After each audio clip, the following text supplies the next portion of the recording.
Now that we have reached 11,000 subscribers, I'm going to be doing my biggest ever giveaway when the channel reaches 12,000 subscribers. When the channel reaches this milestone, I'll be giving away a titanium white octane in my Discord server, which is linked down below. All you have to do to enter is subscribe to the channel and join the Discord server. But anyway, good luck to you, and let's get into the video. Before we head into the video, I'd like to give a shout out to the brand new sponsor on the channel, RL Exchange. Now, RL Exchange is a great way to buy Rocket League items and credits on any platform at the cheapest prices so that you can build your dream setup. Make sure to check out the website using the top link in the description and use code TXC to get yourself 3% off your order. Yo, what's up guys, welcome back to another video, and today I'm going to talk you through how to make 5,000 credits a day in Rocket League. I'm going to be talking you through loads of steps of how to trade, my personal favorite trading methods, what to buy items for, and just basically another trading guide that goes a little bit more into depth on how to trade and make profit, because I have done a few trading guides before, but a lot of you guys do want me to go into more depth. And like I said, at the end I'm going to be showing you my personal favorite trading methods, but we're going to be starting off with the beginner tips, so make sure to watch to the end so you get all of the trading tips that I can offer you. Okay, so first of all, if you're literally just starting off trading and you're a beginner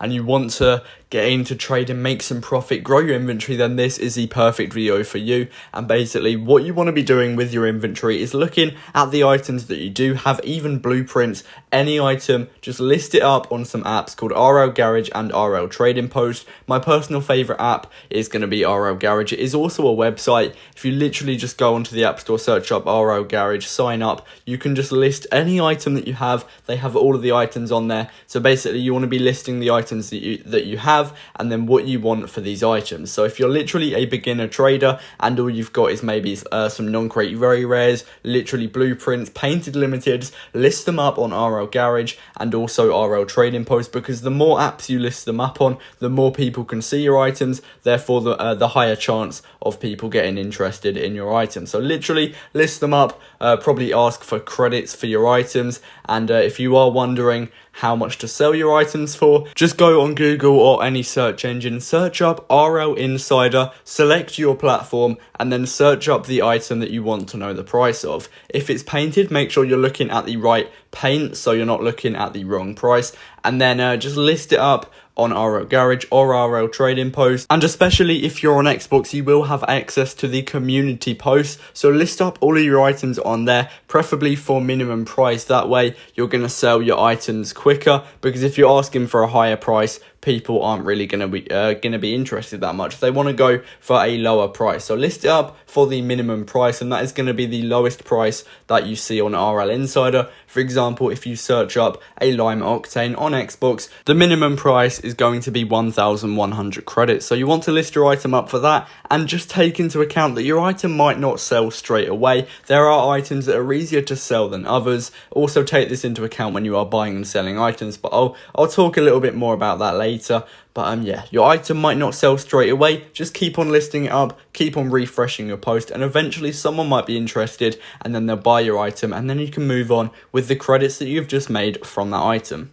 Now that we've covered where to sell your items, I'm going to be talking to you about the items that you want to be buying and selling so that you can make upwards of 5,000 credits profit a day. Now, the way I buy items to make profit is by 3 different factors, and one of these is going to be if the item is decreasing. Now, you don't really want to be picking up an item that is decreasing, because you're not going to be making profit on it. If it's going down in price and you buy it for, say, minimum price, you're still going to lose out on it because it's just going down. This is fairly basic knowledge, but some people don't really take this into account, and they do lose profit on items because of this. Another thing you should be looking at is the price of the item, and use the website RL Insider, which I suggested earlier, to look at the price. Now, you don't really want to be buying items for anywhere near minimum price if you're trying to make profit on it, because a lot of people buy their items for minimum price. So if you are looking to make profit, maybe offer around 100 or 200 credits below the minimum price, and then this should lead to you getting profit when you are able to sell it on for maybe minimum price or more. But the other thing you have to take into account is if the item is hard to sell or not, because items that are hard to sell don't really sell that well, and then this just means that they're really hard to get minimum price for, for, and then you might end up not making profit on it. If you want to see if an item is hard to sell or not, just search it up on RL Garage or RL Trading Post and see what people are paying for it. If they're paying near minimum price, then the item shouldn't be hard to sell. But if they're offering way below minimum price, for example, a painted black market that is really hard to sell, people might try and underpay on average around 500 credits below minimum price.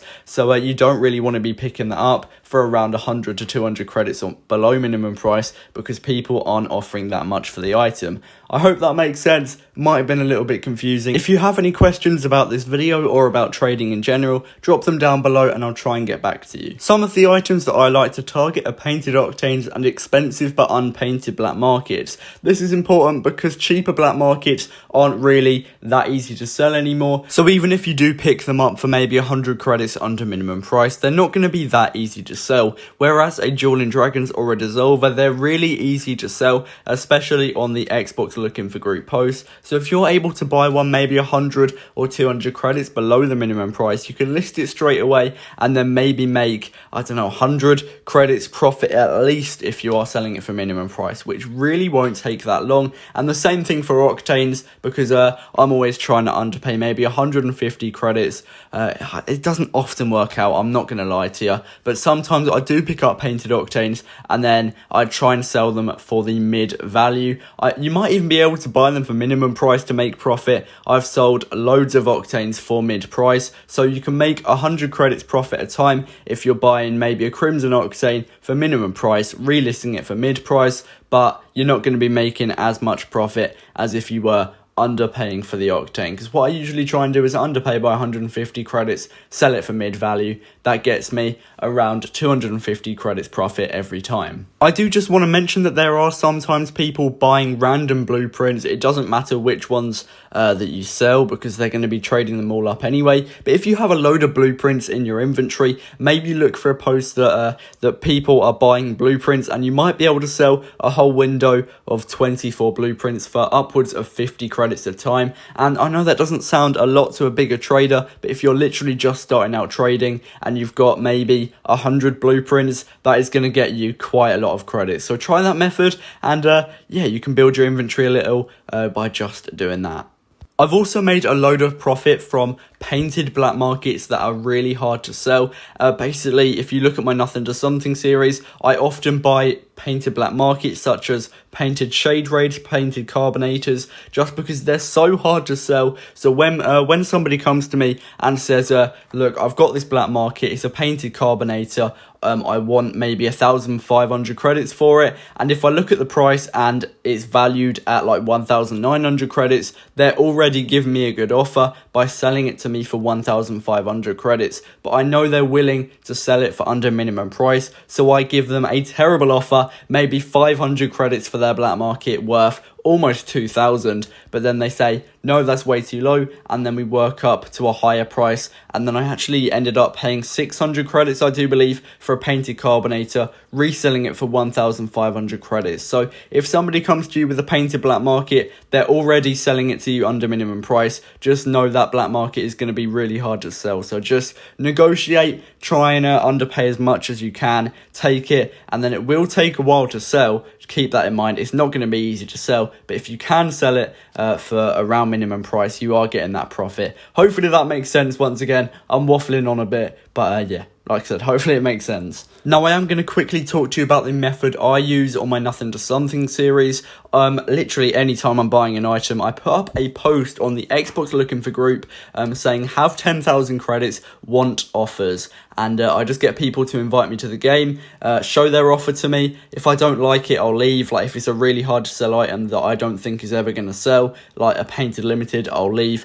If not, if it's maybe a painted octane, I might offer 150 credits below minimum price. Most of the time they won't accept it, but if I've got maybe 10 people inviting me to the game every 5 minutes, I can maybe eventually get a decent deal. And if somebody comes to me with some items, I'll just underpay as much as I can. Most of the time I don't get the item, but sometimes I do, and I might be able to make quite a lot of profit with that.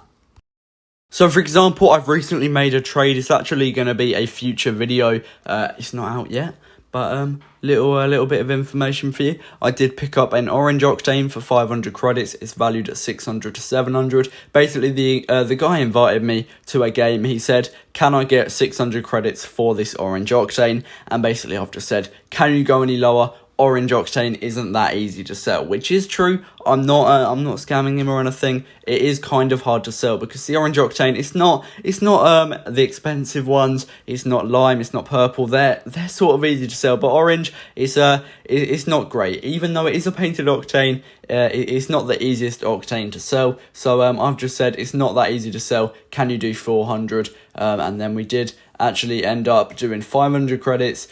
When it was 600 to 700. So we met in the middle, and then I did, well, I haven't sold it on yet as I'm recording this video, but I'm aiming to get 700 credits for it because that is the mid price. So that is always the method I'm using to buy items, and to sell them, I'll just list them up on RL Garage, RL Trading Post, and even just list them maybe one by one on the Xbox community posts. I can list those up really quickly, and a load of people will be looking through them as well. So that is how I'm trading in my Nothing to Something series, but the way I started off a couple days ago was non-crate items. They're so good to make profit on. Basically, you can pick up non-crate very rares for 20 to 30 credits on Xbox, sell them for 40 to 50. The first one I actually sold for 50 credits, which was mad. I think I bought it for 20, sold it for 50, 30 credits profit. That was in maybe about 2 minutes or something, and I know once again 30 credits might not sound like a lot, but to a beginner trader, 30 credits is everything. It's so much, and it can definitely help out to start growing an inventory. So non-crate imports, maybe buy them 20 to 30, sell them for 40. Non-crate very rares, buy them 20, 30, sell them for 40. Non-crate rares, probably stay away from. Uncommons, unless it's painted halos, probably stay away from as well. You're not going to make a lot of profit, if any, from those items. And then non-crate exotics, you can pick them up for maybe anywhere between 50 to 100 credits, sell them on for anywhere between 130 to 150. And you can get some decent profit from that. But I have found that it's quite hard to buy non-crate exotics for like 100 credits or lower. People just don't really do it. But non-crate very rares, non-crate imports, definitely good to pick up and flip for profit. I definitely say that non-crate very rares are the best non-crate item to buy and sell, just because there's so many of them, and people are more likely to buy them, because also you can maybe get a white octane from a trade up. Very unlikely, but it can happen. One more thing that you want to worry about when trading is scammers. They're all over the place on Rocket League, so if you do want to avoid scammers, go and check out my how to avoid being scammed on Rocket League video. It's going to probably be linked at the end of this video if I do remember. If not, I'm very sorry, I've forgotten. But yeah, let me know and I'll get that sorted out. But anyway, that is going to be the end of the video. I really hope you have enjoyed. This was more in-depth trading guide, and hopefully you can make quite a bit of profit from this. But yeah, this is probably my second or third trading guide at this point, but each one is going into more depth, focusing on some different things. But anyway, that's been it from me, and I'll see you in the next video. Peace out.